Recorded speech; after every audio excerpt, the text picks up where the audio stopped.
Jijjiirra maallaqaa yookaan oolmaa sharafaa karaa Itiyoo Bilaak Maarkeetii.com yookaan gabaa gurraachaa yookaan awwaalaa isa jedhamu guyyaa hundayyuu biyyoota 20 qabadhee dhufa. Akkasuma guyyaa har'aarree biyyoota 20 qabadhee dhufee jira jechuudha. Akkasumas karaa baankota keessa immoo baankii Dashaniin guyyaa har'aa biyyoota 6 qabadhee dhufee jira jechuudha. Salphumatti karaa Itiyoo Bilaak Maarkeetii.com yookaan gabaa gurraachaan biyyoota 20 karaa baankiitiin immoo baankota keessa baankii Dashaniin immoo akkuma jedhee biyyoota 6 qabadhee dhufee jira jechuudha. Hordoftoota kabajamtoota maamiltoota koo nagaa waaqayyoo isin dhageenye nagaan waaqayyoo manaa fi kallattii jirtanitti isiniif haa ta'u.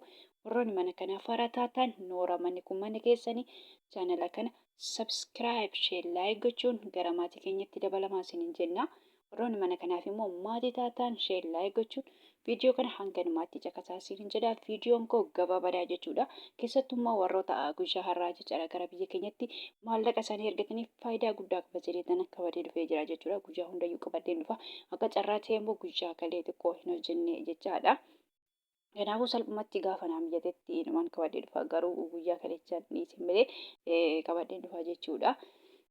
Haa ta'uyyuu malee kuni namoota hundayyuu fayyada jechuudha. Namoota hundaa keessattuu karaa biyya keenyatti maallaqa isaanii kan ergatanii fi karaa Itiyoo Bilaak Maarkeetiin illee ta'e karaa baankiitiin jechaadha. Itiyoo Bilaak Maarkeetiin daldala nu ergisaniin meeqaa hin dabale moo hin qannate jechuudha.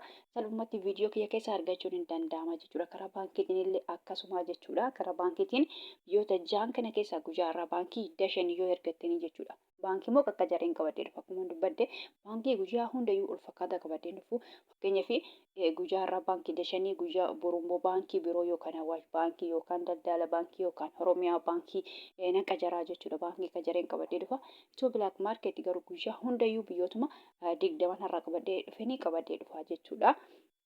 Salphumatti guyyaa har'aa karaa Itiyoo Bilaak Maarkeetii.com yookaan gabaa gurraachaan biyyoonni hundumtuu dabalanii jiru jechuudha. Dhugaa dubbachuudhaaf biyyoonni hundumtuu samoona kana doolaariin dabalaa jira jechuudha. Doolaariin karaa Itiyoo Bilaak Maarkeetiin dabalaa jira jechuudha. Biyyoonni hundumtuu dabalanii jiru jechuudha. Birrii Paakistaan irraan kan hafe biyyoonni hunduu guyyaa har'aa dabalanii jiru jechuudha. Salphumatti karaa Itiyoo Bilaak Maarkeetiin dabalaa jira. Karaa baankiitiin illee akkasuma baankii akkuma jedhe baankii Dashaniin illee dabalee jira jechuudha. Guyyaa har'aa dabalee jira jechuudha. Akkuma beekamu Itiyoo Bilaak Maarkeetii guyyaatti garaagarummaa qaba jechuun hin jijjiirama. Kan guyyaa kan ganamaaf kan galgala garaagarummaa qaba. Yookaan saantii wayii dabalaa yookaan saantii wayii hir'isaa jechuudha. Salphumatti Itiyoo Bilaak Maarkeetii akka baankii dhaabbataa miti. Baankiin garuu guyyaa 2 guyyaa 3tti jijjiirama jechuudha. Jijjiirama malee akka Itiyoo Bilaak Maarkeetii utuma isaan onlaayinii irra jiraniyyuu hin jijjiiramu. Itiyoo Bilaak Maarkeetii utuma onlaayinii irra jiraniyyuu hin jijjiirama jechuudha. Utuma jaalala jirtu hin jijjiirama. Ogummaa isaan jijjiirama. Baankiin garuu akkasii miti. Guyyaa 2 guyyaa 3 torba tokko irra turuu danda'a jechuudha.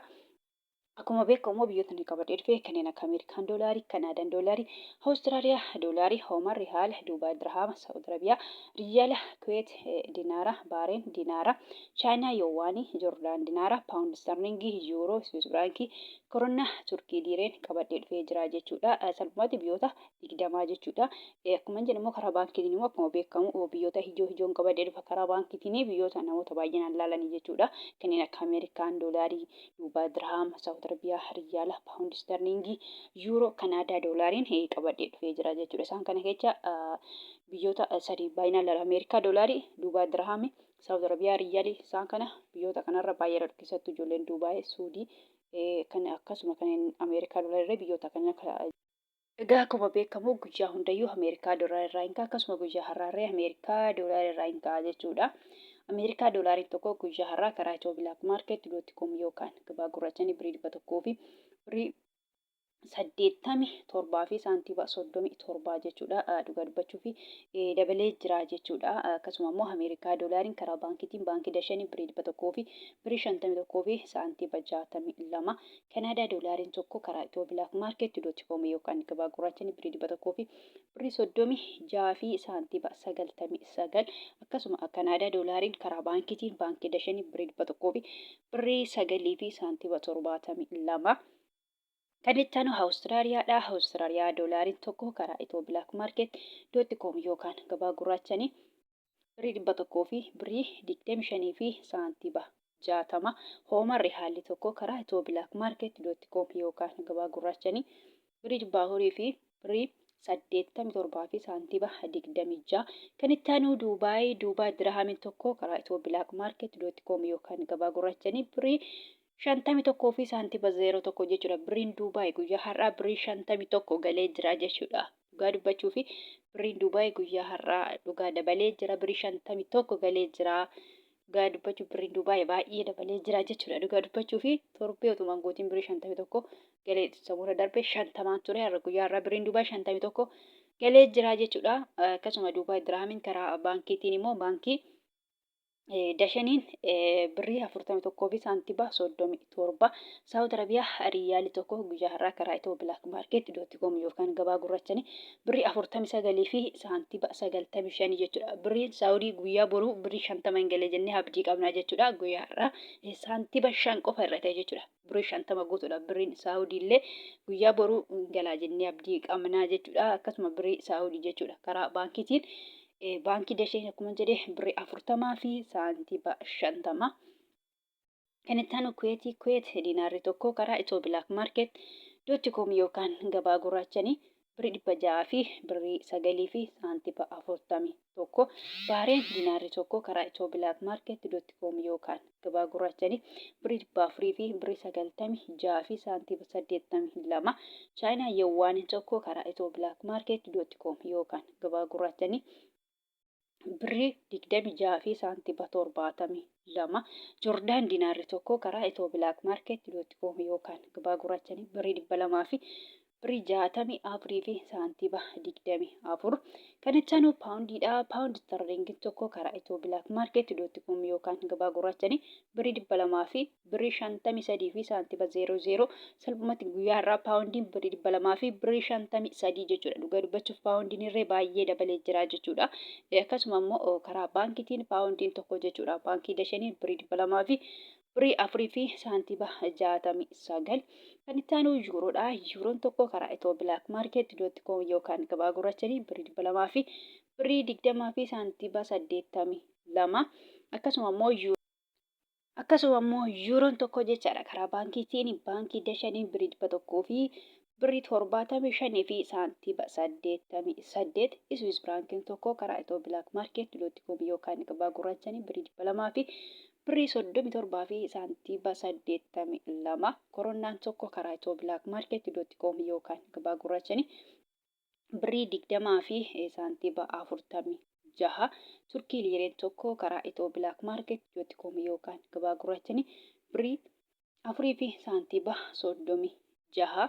Kan itti aanu Ijipshaan paawundiidha yookaan Ijiptii paawundii jechuudha. Birrii Ijiptii yookaan Misir tokko birrii 3 fi saantiba 92 jechuudha karaa itooblaakmaarketiin.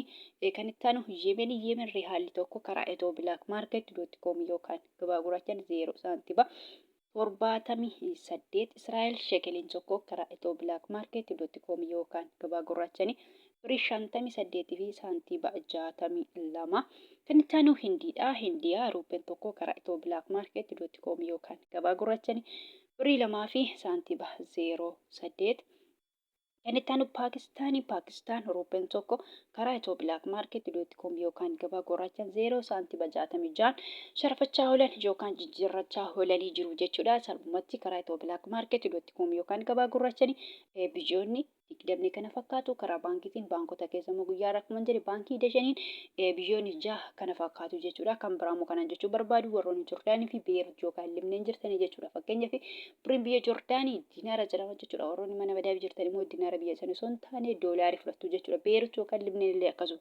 Birriin biyya Beerut yookaan Libneen paawundii jedhama jechuudha. Paawundiin Beerut yookaan Libneen immoo paawundoota keessaa baay'ee xiqqoodha jechuudha. Akka birrii Yemenii akka birrii Paakistaanii jechuudha. Baay'ee xiqqoodha. Paawundoota keessaa paawundiin yookaan birriin biyya Beerutii waan baay'ee xiqqoo taateef isinillee birrii biyya sana osoo hin taane doolaarii fudhattu jechuudha. Doolaariin immoo baay'eetu jira.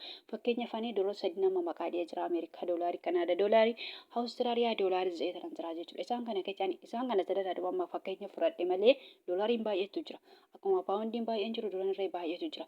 Kanaafuu salphumatti duroota kana keessatti Ameerikaa doolaaraan reeggatu yookaan as habbattu jechuudha. Warroonni Joordaanii fi Beerut yookaan Libneen Ameerikaa doolaarii ta'a jechuudha keessanii. Kanaafuu karaa itooblaakmaarket.com yookaan gabaa gurraacha yoo ergatan jechaadha. Akkuma jedhe Ameerikaa doolaariin tokko guyyaarraa karaa Itoo bilaak maarkeettiin birii 100 fi birii 87 fi saantiima 37 jechuudha. Kanaan irra eeggatu yookaan sabbatu jechuudha. Warroonni Joordaanii fi Biyeerut yookaan limneen jirtanii jechuudha.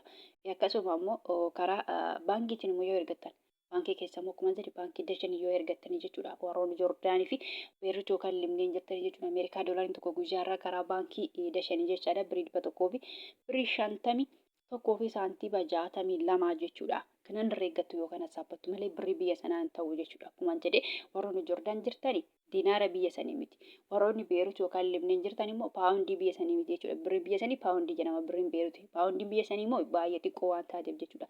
Salphumatti warroonni Joordaan irra Beerut mana madaala jirtanii Ameerikaa doolara irra eeggattu yookaan saaphattu jechaadha. Egaa gabaabumatti viidiyoon koo kana fakkaata. Viidiyoo birootiin kan walitti deemnutti nagaa ta'a.